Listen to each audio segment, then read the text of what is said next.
آپ کہہ رہے ہیں کفن کا کہا تھا، ہم اپنے لوگوں کو کفن میں لپیٹ کے لائے ہیں. ہمارے اس وقت مزید لوگ بھی جو ہمارے مسنگ ہیں اس پہ ہماری شدید تحفظات ہیں کہ ان میں اللہ نہ کرے لیکن ہمارے مزید لوگ ہمیں دیے نہیں جا رہے، کیونکہ میتیں میں نہیں دی جا رہی ہیں. اب تک 12 لوگ ہمارے کنفرم ہیں. اس وقت ہمارے 68+ لوگ بلٹ انجرڈ کنفرم ہیں. یہ تو وہ لوگ ہیں جو اسپتالوں میں ہم لے کے آئے اور ہم نے علاج کیا ان کا. اس کے علاوہ کچھ اور لوگ بھی ہیں کہ جو شاید خوف کے مارے یا کسی وجہ سے اپنے آپ کو شو بھی نہ کر رہے ہوں. ان کو آگے کے لیے جو ہمارے پلانز ہیں، مائننگ کمپنی ہم نے بنا لی ہے، ٹرانسمیشن لائن ہم بچھا رہے ہیں. یہ صوبے کے لیے بیک بون ہے. انشاءاللہ اگر یہ 2 پروجیکٹ ہمارے جو مین ہم رکھے ہوئے ہیں اگر یہ ہم کر لیتے ہیں تو ہمارے صوبے کو تو انشاءاللہ جتنا ہمارا ریونیو 76 سال میں تھا اتنا ریونیو خالی ان سے آ جائے گا. اور اس پہ کام شروع ہو چکا ہے. ٹرانسمیشن لائن کا ایک فیز ہم نے ایوارڈ کر دیا اور کام شروع ہو گیا ہے، اس پہ بھی کام ہو رہا ہے. اس کے علاوہ جو آپ دوسری بات کریں تحریک کی، دیکھیں تحریک تو چونکہ اس صوبے میں ہماری حکومت ہے اور ہمیشہ کے پی جو ہے وہ فرنٹ لائن پہ ہی رہا ہے اور اس سے پہلے بھی رہا ہے. جب بھی ہماری کوئی تحریک چلی ہے تو کے پی کے لوگوں نے ہمیشہ بھرپور اس پہ فرنٹ لائن کا کردار ادا کیا ہے. تو obviously اگر حکومت بھی یہاں پر ہے تو پھر ظاہری بات ہے یہیں سے ہی یہ کمپین جو ہے پولیٹیکل کمپین بھی یہیں سے ہی لیڈ کرنی پڑے گی اور ہم کر رہے ہیں.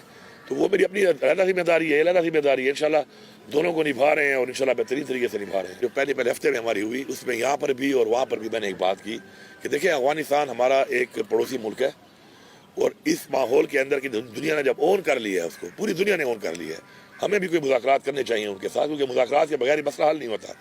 اس وقت ہمارا تقریباً جو فگر ہے اس وقت کا لگ بھگ 16 سے 18 ہزار جو ایلیمنٹس ہیں وہ ہماری طرف ہیں اور 22 سے 24 ہزار ہمارے ہی جو ایلیمنٹس ہیں وہ اس طرف ہیں. تو اب اس طرح کوئی ادھر جائے پھر ادھر سے ادھر آئے تو ایسے حالات میں ان کے اوپر کوئی کارروائی کرنا مشکل ہو جاتا ہے، کیونکہ ایک بارڈر کے پار ہم نہیں جا سکتے اور اگر وہ بارڈر کراس کر جاتے ہیں تو ہماری اپروچ سے نکل جاتے ہیں. تو ہمیں اس سے کوئی بات کرنی چاہیے. اس پہ یہ لوگ راضی نہیں ہو رہے تھے. پھر ظاہری بات ہے جب راضی نہیں ہوں گے تو مجبوراً مجھے یہ کہنا پڑا کہ میں ایز اے صوبہ پھر ان کے ساتھ کوئی بات چیت کرتا ہوں، کیونکہ مسئلہ تو میرے صوبے میں آ رہا ہے، لوگ تو میرے مر رہے ہیں، نقصان تو میری معیشت کو ہو رہا ہے. اس کے اوپر انہوں نے اس سے بات سے کچھ اور ہی بنا لیا، جیسے میں کوئی ذاتی کوئی اپنا کوئی ان کے ساتھ کوئی ایگریمنٹ کر رہا ہوں. اور اب اس بات پہ وہ آ گئے ہیں فیڈرل گورنمنٹ کہ وہ مذاکرات کے لیے انہوں نے کہا مجھے کہ ہم لوگ اب کوئی مذاکرات کرتے ہیں ان کے ساتھ، کیونکہ اس کے بغیر مسئلے کا حل ہی نہیں کر رہا. تو میں نے کہا میں جو آپ کو بات پہلے کر رہا تھا تو میں اسی بنیاد پہ کر رہا تھا، لیکن ابھی بھی جو CSF میں دیکھ رہا ہوں وہ ان میں نہیں ہے اس طرح کی. یہ صرف کہنے سے نہیں ہوتا مسئلہ حل کہ میں کہوں کہ میں آپ سے مذاکرات کروں گا، میں آپ کو مطمئن کروں گا، آپ سے بیٹھوں گا. جب تک میں آپ سے بیٹھوں گا نہیں، شروعات نہیں کروں گا، کوئی TOR نہیں بناؤں گا، کوئی عملی کام نہیں کروں گا تو خالی کہنے سے نہیں ہوتا. ابھی بھی میں اپنی بات پہ قائم ہوں کہ افغانستان کے ساتھ بغیر مذاکرات کیے ان کی گورنمنٹ کے ساتھ بیٹھے بغیر ہمارے لیے اتنی لمبی بارڈر کے اوپر جو ہماری کیپیسٹی ہے اس وقت اور جو ان کی اس وقت اسٹرینگس ہیں کہ انہوں نے سپر پاورز کو ہرایا ہوا ہے، تو ان کی اسٹرینتھ کے ساتھ اگر ہم ان کے ساتھ ہیڈ آن جائیں گے اور اس طریقے سے ہم چلیں گے جس طرح چل رہے ہیں تو اس بارڈر کے اوپر میں نہیں سمجھتا کہ ہماری کیپیسٹی ہے کہ ہم لا اینڈ آرڈر کا مسئلہ حل کر کے امن قائم کر سکتے ہیں. اور اس سے جو ہمیں معیشت کو نقصان تو میرے صوبے کو ہو رہا ہے. میرے وہ جو ٹریڈ کے جو وہ میرے روٹس ہیں جن کے اوپر میرے صوبے کے لوگوں کا کاروبار منسلک تھا، وہ روٹس پہ یا تو بند ہوئے پڑے ہیں اور یا ان پہ ٹریڈ نہیں ہو رہی. تو اس کا بھی نقصان میرے صوبے کی معیشت پہ آ رہا ہے. تو مجھ سے جو کہ چیلنجز ہیں تو اس میں میں نے اپنی ایک رائے دی ہے اور اس کے اوپر بھی یہ کام کر رہے ہیں. اور اگر یہ اس پہ سلو کام کریں گے چونکہ ڈومین نہیں ہے پروونشل گورنمنٹس کی کہ وہ خود بات کر سکیں تو پھر آؤٹ آف دا باکس میں جانا پڑے گا اپنے لیول پہ. صوبہ پہ مجھے بات کرنی پڑے گی ان سے کہ یار میرے ساتھ تو میری بارڈر تک معاملات طے کر لو، باقی اگر ان کو آپ سے کوئی مسئلہ ہے اور یہ نہیں کرتے ہیں. اور باقی ایک بات میں آپ کو اور ایڈ کر دوں فار ریکارڈ، ہمارے لوگوں کی قربانی جو ہے نا یہ پورے پاکستان کے لوگوں کو اکنالج کرنی چاہیے.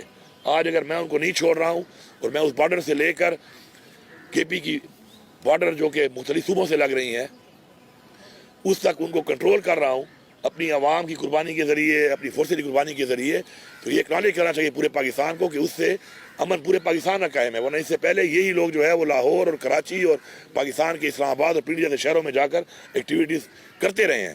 تو یہ ہمیں اس کا شکریہ ادا کرنا چاہیے. ہمارا یہ فرض بھی ہے کہ ہم نے روکا ہوا ہے اس چیز کو کہ ہم اپنے حد تک تو قربانی دے رہے ہیں، سفر بھی ہو رہے ہیں اس سے، لیکن ہم اس کو آگے پھیلنے نہیں دے رہے ہیں اور رکاوٹیں ہم نے ڈالی ہوئی ہے بیچ میں. اس میں ہماری جانی اور مالی قربانی لگ رہی ہے. یہ پارٹی کی طرف سے خان صاحب نے ہی کیا تھا اعلان، اور خان صاحب کا جو بھی حکم ہے ظاہری بات ہے ہم نے اس کو اسی اسپرٹ کے ساتھ جو ہے آگے امپلیمنٹ کرنا ہوتا ہے. لیکن اس کے اوپر کلیئرٹی ابھی تک نہیں آئی ہے تو ہم ویٹ کر رہے ہیں. جب کلیئرٹی آ جائے گی کس طریقے سے کرنی ہے، کیسے کرنی ہے اور کیا لائعمل ہوگا، فیز وائز ہوگی، کس طریقے سے ہوگی، کون سی چیزوں کے اوپر ہوگی، تو جب کلیئرٹی آ جائے گی تو انشاءاللہ کریں گے پھر. ایسا نہیں ہے جی، آپ کو پتہ ہے کہ پچھلے تقریباً 1 مہینے میں آپ ذرا تھوڑا سا فگر دیکھ لیں تو کتنے ٹیررسٹ مین کمانڈر اور ٹیررسٹ کو وہاں پہ مارا گیا ہے. آپ ذرا دیکھ لیں، ذرا ڈیٹیل دیکھ لیں اس کی. یہ جو ہمارا ساؤتھ کے پی کا جو یہ ایریا ہے، اس میں سب سے زیادہ مسئلہ ہے اس وقت، اور ہم نے فوکس کیا ہوا ہے. ابھی ہم نے تقریباً 1000 مزید پولیس کی بھرتیاں وہاں پہ کرنا شروع کر دی ہیں، اور ہم نے لوکل لوگوں کے ذریعے کرنی ہے وہ بھرتی، تاکہ وہاں کے لوکل لوگ ہوں اور وہ وہاں پہ ان کا مقابلہ کریں. اس پہ بھی ٹیسٹ وغیرہ ہو گئے ہیں، بھرتیاں شروع ہو گئی ہیں. ویپن کے حوالے سے، بلیٹ پروف گاڑیوں کے حوالے سے ہم نے کافی اسٹرینتھن کیا ہے اس ایریا کو. CDD کو ہم نے بہت اسٹرینتھن کیا ہے، مزید بھی کر رہے ہیں. تو ماشاءاللہ اب جو وہاں پہ حالات چل رہے ہیں اس میں میں سمجھتا ہوں کہ اوور آل جو ہے ہم نے کافی اس میں بہتری لائی ہے، اور وہاں پر بہت سے جو ایریاز ایسے جو نو گو ایریا سے وہاں پہ ماشاءاللہ ہماری ریٹ بحال ہو چکی ہے. اور الحمدللہ جو مین ٹیررسٹ وہاں پہ تھے، ان کے کمانڈر سے، ان کے ساتھ ہمارا مقابلہ جاری ہے اور ڈٹ کے مقابلہ کر رہے ہیں انشاءاللہ. پہلی بات تو یہ ہے نا، دیکھیں یہ جو آپ ایک بیانیہ بنا لیتے ہیں. میں پہلے جب یہاں پہ چیف منسٹر بنا، جب میں پہلی دفعہ یہاں سے موو ہوا، کتنے لوگ میرے ساتھ تھے. پھر دوسری دفعہ میں گیا، کتنے لوگ میرے ساتھ تھے. پھر تیسری دفعہ میں گیا، کتنے لوگ میرے ساتھ تھے. پھر چوتھی دفعہ میں گیا، کتنے لوگ میرے ساتھ تھے. اور پھر میں 5ویں دفعہ گیا، کتنے لوگ میرے ساتھ تھے. ہر دفعہ تعداد مور دین ڈبل تھی. ایسا ہی ہے نا. تو اگر فقدان ہے تو یہ لوگ کیوں نہیں کر رہے ہیں ہمارے ساتھ؟ یہ فقدان صرف میڈیا کا بنایا ہوا ہے میرے خیال میں، کیونکہ میڈیا کے کچھ چینلوں پہ ہمارے کچھ مخالفین بیٹھتے ہیں جی یہ فقدان ہے، وہ فقدان ہے. اگر فقدان ہے تو یہ جو عوام لاکھوں کی تعداد میں نکل رہی ہے ماشاءاللہ ایک ایسی فسائیت کے خلاف کہ آگے ہمارے سامنے 26 ہزار رینجر اور پولیس کو لگایا جاتا ہے، اور وہ سٹن گرینیڈ بھی ہمیں مار رہے ہیں. آنسو گیس تو اب ایک گپ بن گئی ہے ہمارے لیے. آنسو گیس تو ہمارے لیے پرفیوم بن گیا ہے. ہوتا ہے نا پرفیوم، باڈی اسپرے، ہمیں لگتا ہے کہ شاید وہ ہے. اب ہمیں جان سے بھی مارا جا رہا ہے. آپ کہہ رہے ہیں کفن کا کہا تھا، ہم اپنے لوگوں کو کفن میں لپیٹ کے لائے ہیں. ہمارے اس وقت مزید لوگ بھی جو ہمارے مسنگ ہیں، اس میں ہماری شدید تحفظات ہیں کہ ان میں اللہ نہ کرے لیکن ہمارے مزید لوگ ہمیں دیے نہیں جا رہے، کیونکہ میتیں میں نہیں دی جا رہی ہیں. اب تک 12 لوگ ہمارے کنفرم ہیں. اس وقت ہمارے 68+ لوگ بلیٹ انجرڈ کنفرم ہیں. یہ تو وہ لوگ ہیں جو اسپتالوں میں ہم لے کے آئے اور ہم نے علاج کیا ان کا. اس کے علاوہ کچھ اور لوگ بھی ہیں کہ جو شاید خوف کے مارے یا کسی وجہ سے اپنے آپ کو شو بھی نہ کر رہے ہوں. تو بات یہ ہے کہ کیا ریاست کا یہ کام ہے کہ وہ 79 لوگوں پہ گولیاں برسائے گی؟ کیا ریاست کا یہ کام ہے کہ وہ لوگوں کو شہید کرے گی؟ کیا ریاست کا یہ کام ہے کہ وہ ایک پارٹی کو پروٹیسٹ بھی نہیں کرنے دے گی، اور جب وہ وہاں پہ جائیں گے تو اس کے بعد ان کو گولیاں ماریں گے؟ تو میرے خیال میں دیکھیں، بہادری اور بیوقوفی میں فرق ہے. ہمارے لوگ دہشت گرد نہیں ہیں، ہمارے ورکر ملیٹنٹس نہیں ہیں، نہ ہم کوئی ملیٹنٹس ہیں. سامنے گولی کے کھڑے ہو کر گولیاں کھانا اور پھر لوگوں کی لاشیں اٹھانا، یہ میرے خیال میں اسلام میں بھی ہمیں نہیں کہا گیا. اسلام میں بھی کہا ہے کہ اپنی جان کی حفاظت کرو گے اور پھر اپنی جان کی حفاظت کے ساتھ مقابلہ بھی کرو گے. اگر یہ باز نہیں آ رہے اور یہ اس کام پہ لگے ہوئے ہیں اور یہ سمجھتے ہیں کہ اس طریقے سے ہمیں روک لیں گے، تو ہم نے ثابت کیا ہے کہ کفن ہم باندھ چکے ہیں اور کفنوں میں لپٹ کے ہم آ چکے ہیں. اب اگر یہ سمجھتے ہیں کہ یہی رویہ رہے گا اور یہ اس کو اس طریقے سے ہمیں دبا لیں گے، تو یہ ان کی بھول ہے. یہ ان کی بھول ہے. ہم نے ان کو پھر وارن کیا ہوا ہے. اگر یہ ہمیں اپنے رائٹس، پہلے ہماری شرط ہے عمران خان کی رہائی، اس کے بعد ہمارا مینڈیٹ، اس کے بعد جو ترمیمیں کی ہیں انہوں نے غیر آئینی، یہ ہمارے کچھ آئینی حقوق ہیں جو ہم مانگ رہے ہیں، اپنے حق مانگ رہے ہیں. اگر نہیں ملے گا، ہماری تحریک جاری ہے انشاءاللہ. پھر ہم بھی آگے پلان بنائیں گے.